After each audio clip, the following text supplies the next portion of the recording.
So the archaeological site of Magic Mountain is located just west of Denver in Golden, Colorado, and it's situated between the mountains and the plains.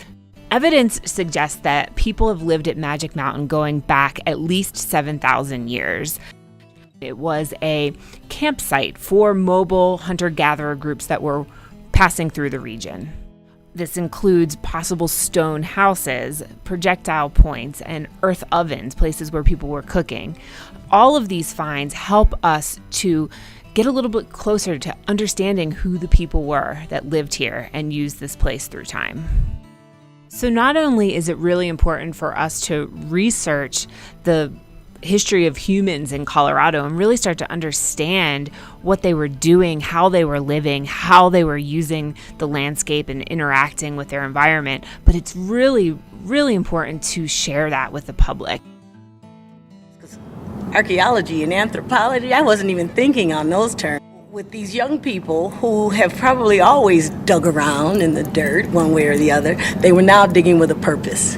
They were now becoming aware of how there is a relationship with history and the earth, and digging and finding evidence that not only had people lived there, but they thrived there.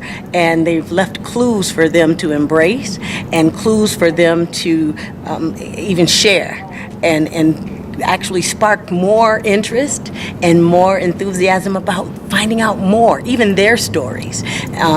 These children were primarily African American or Latino. They began to ask questions about their own history and their own connection with the land. And so it was very powerful, very, very powerful.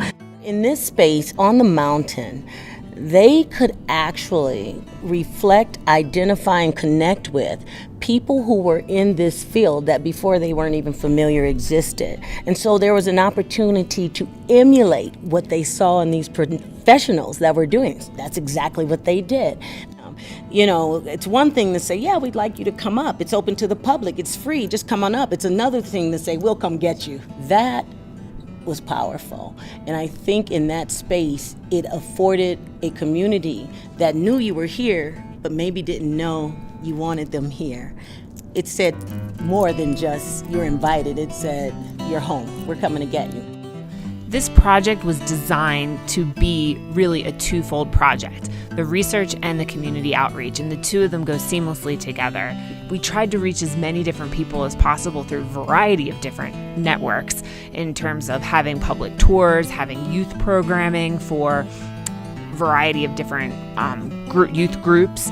Our team programming that we had with volunteers who dedicated their personal time to this project. And so it really is a group effort and very much within the community, and to stimulate the community's excitement about our collective past.